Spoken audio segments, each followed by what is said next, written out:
সকলকে জয় যিশু আর মহান ঈশ্বরকে সেই ধন্যবাদ জানাই যে আবারও নতুন একটা দিন ঈশ্বর আমাদের জীবনে তিনি যুক্ত করেছেন। আর সত্যি তিনি একমাত্র সেই ধন্যবাদ পাবারই যোগ্য, কেননা তিনি আমাদের নিঃস্বার্থে প্রেম করেছেন। যাই হোক, চলুন সেই শুরু করা যাক সেই আজকের প্রচার। প্রিয় ভাই বোন, আজকে প্রচারের জন্য যে বিষয় রয়েছে, সত্যি আমি আশা করি এর আগে হয়তো আপনি শোনেননি। আমরা যখনই একটা সেই খ্রিস্ট বিশ্বাসের কথা শুনি, আর তখনই আমরা একটা ধারণা পাই যে খ্রিস্ট বিশ্বাসী মানে যে সেই নীরবে প্রার্থনা করা। আমরা বুঝি যে খ্রিস্ট বিশ্বাসী মানে সেই ফাস্টিং প্রেয়ার করা, উপবাস প্রার্থনা করা। আমরা জানি যে খ্রিস্ট বিশ্বাসী মানে একটা নম্রতা জীবন। আর সত্যি আজকে একদম তার উল্টো দিকটা আমি বলতে চাই। আর সত্যি আপনি শুনলে সত্যি আপনার মনে একটা আলাদা আনন্দ আজকে আপনি পাবেন, আমি বিশ্বাস করি। তাই অনুরোধ করি আজকের প্রচারটিকে সে শুরু থেকে শেষ পর্যন্ত আপনি দেখুন, আর ঈশ্বর আপনার জীবনকে আজই এখনই পরিবর্তন তিনি করবেন। যাই গে সেই প্রথমেই আমরা সেই বাক্য থেকে দেখি যে সত্যি ঈশ্বর কি আমাদের জীবনকে এই রকম করতে বলেছেন। আর সত্যি আমরা যদি সেই বাইবেল থেকে দেখি, সেই যোহন লিখিত সুসমাচার তার 10 অধ্যায় 10 পদ, সেইখানে আমাদেরকে সেই আনন্দের কথা ঈশ্বর তিনি বলছেন। চলুন তাহলে পাঠ করা যাক। আর সেখানে বলছে, চোর কেবল চুরি, খুন ও নষ্ট করবার উদ্দেশ্য নিয়ে আসে। আমি এসেছি যেন তারা জীবন পায়, আর সেই জীবন যেন পরিপূর্ণ হয়, একেবারে ভর্তি, যতক্ষণ না সেই উপচে পড়ে। আর সত্যি এই বাক্য থেকে আমরা প্রত্যেকে বুঝতে পারছি, তাই না, যে ঈশ্বর তিনি এসেছেন কি জন্য। ঈশ্বর আমাদেরকে একটা মরা জীবন দিতে নয়, তিনি একটা জীবিত, একটা আনন্দময় তিনি জীবন দিতে এসেছেন। আর সেই জন্য বলছে, আমি এসেছি যেন তারা জীবন পায়। এইখানে সেই কাদের কথা বলেছে? যারা ঈশ্বরকে ভালোবাসে, যারা ঈশ্বরকে বিশ্বাস করে, যারা ঈশ্বরের কাছে প্রতিনিয়ত প্রার্থনা করে, তিনি তাদেরকে এই কথা বলছেন যে আমি এসেছি যেন তারা জীবন পায়। প্রিয় ভাই বোন, সেই যিশু তিনি মারা গিয়েছিলেন, তিনি সেই ক্রুশে তার নিজের দেহ তিনি দিয়েছিলেন যেন আপনি আপনার জীবন উপভোগ করতে পারেন। তাহলে এইখানে ঈশ্বর তিনি সেই জীবন দিয়েছিলেন যেন আমরা সেই জীবনে যেন উপভোগ করতে পারি। তার অর্থ এই নয় যে ঠিক আপনি বা আমি যেমন চাইছি প্রতিটি জিনিস কখনো কখনো অসুবিধা হবে না। এর অর্থ এই যে ঈশ্বরের সাথে আপনার সম্পর্কের মাধ্যমে আপনি জগতের দুর্দশার উপরে উঠতে পারেন এবং পবিত্র আত্মার শক্তির মাধ্যমে ঈশ্বরের দ্বারা, ঈশ্বরের সাথে এবং ঈশ্বরের জন্য এক পুনরুত্থিত জীবন ভাগ করে নিতে পারেন। ঈশ্বর আমাদের সে একটা প্রকৃত জীবন, তার মধ্যেই আমরা বাস করি ও চলি এবং আমাদের অস্তিত্ব আছে। ঈশ্বরকে সেই উপভোগ করতে শেখা আপনাকে আপনার সেই জীবনের প্রতিটি দিন উপভোগ করতে মুক্ত করবে। তার সাথে সেই সহভাগিতা উপভোগ করুন। যে সব বিষয়ে আপনার চিন্তা আছে, তার প্রতিটি বিষয়ে ঈশ্বর চিন্তা করেন। প্রিয় ভাই বোন, সেই বাইবেল প্রকৃতি বলে যে আপনি যা চিন্তা করেন ঈশ্বর তা সিদ্ধ করেন। আরেকবার এই কথাটি ভালো করে শুনুন। বাইবেল বলে যে প্রকৃতি বলে যে আপনি যা চিন্তা করেন ঈশ্বর তা সিদ্ধ করেন। প্রিয় ভাই বোন, তাহলে কেন আমরা উপভোগ করব না জীবনটাকে? তিনি সব সময় আপনার জীবনে কাজ করছেন, আপনাকে তার ইচ্ছার মধ্যে আরো সম্পূর্ণরূপে তিনি আনছেন।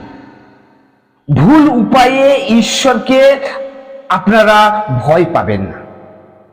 আমাদের সম্মানজনক ঈশ্বরের ভয় থাকা উচিত, যার অর্থ তাকে আমাদের সম্মান করা উচিত এবং জানা উচিত যে তিনি সর্বশক্তিমান এবং তিনি যা বলেন তা তিনি করেন। কিন্তু আমাদেরও কখনো ভয় পাওয়া উচিত নয় এই ভেবে যে প্রত্যেক সময় যখন আমরা ভুল করি ঈশ্বর তখন রাগ করেন, এবং প্রত্যেক সময় ঈশ্বর দয়াময় এবং ধীরে রাগও তিনি করেন। তিনি ধৈর্যশীল এবং তিনি আমাদের কাঠামো জানেন এবং আমাদের দুর্বলতা ও অক্ষমতা তিনি বোঝেন। প্রিয় ভাই বোন, আপনি যদি বাকি আমাদের মতন হন, আজকে যারা সেই এখনো পর্যন্ত ঈশ্বরকে বিশ্বাস করেন না বা তার কাছে আসেননি, আজকে তাদেরকে বলতে চাই, আমাদের মতন যদি আপনি হন তবে আপনার জীবনে অনেক বিষয় এবং ব্যক্তিত্ব যার পরিবর্তনের প্রয়োজন, আর ঈশ্বর সেগুলি পরিবর্তন করেন। কিন্তু শুভ সংবাদ এই যে আপনি ঈশ্বরকে উপভোগ করতে পারেন এবং যখন তিনি তা করছেন তখন আপনার জীবন উপভোগ আপনি করুন। এখন এই মুহূর্তে আপনার যে জীবন আছে হয়তো তা নিয়ে আপনি শেষ করতে চান না, কিন্তু এটাই একমাত্র একটি জীবন, এই সময় এখন আপনার কাছে আছে, কাজেই আপনার তা উপভোগ করতে শুরু করা দরকার।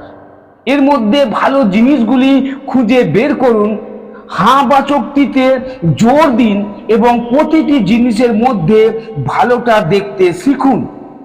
আপনার পরিবার ও বন্ধু বান্ধবদের উপভোগ করুন, তাদের সরিয়ে রাখবেন না এবং তাদের পরিবর্তন করতে ব্যস্ত থাকার চেষ্টা করবেন না। তাদের জন্য প্রার্থনা করুন এবং ঈশ্বরকে পরিবর্তন করতে দিন।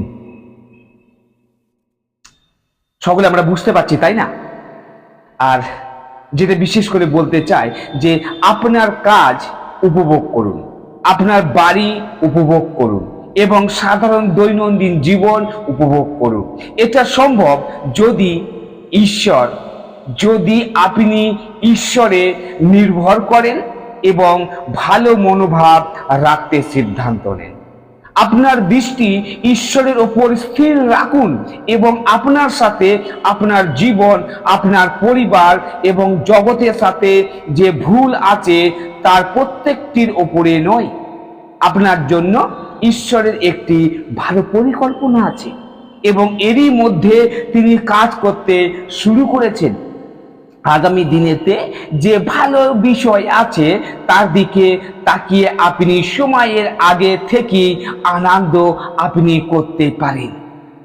বেশিরভাগ মানুষ এমনভাবে জীবন কাটায় যে তারা বিশ্বাস করে যতক্ষণ না তাদের কোনো রকমের সমস্যা থাকে তারা তাদের জীবন উপভোগ করতে পারে না, কিন্তু তা একেবারেই ভুল। আপনার ভুল বা দুঃখ নিয়ে চিন্তা করবেন না।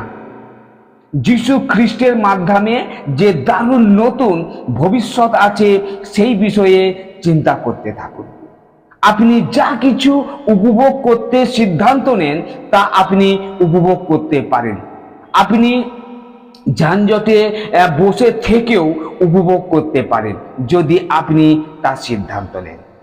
মনে রাখবেন, আমি আপনাদের জীবন ধারণের এক নতুন উপায় দিচ্ছি এবং জীবনের প্রতি আপনার মনোভাবের এক বিরাট অংশ রয়েছে।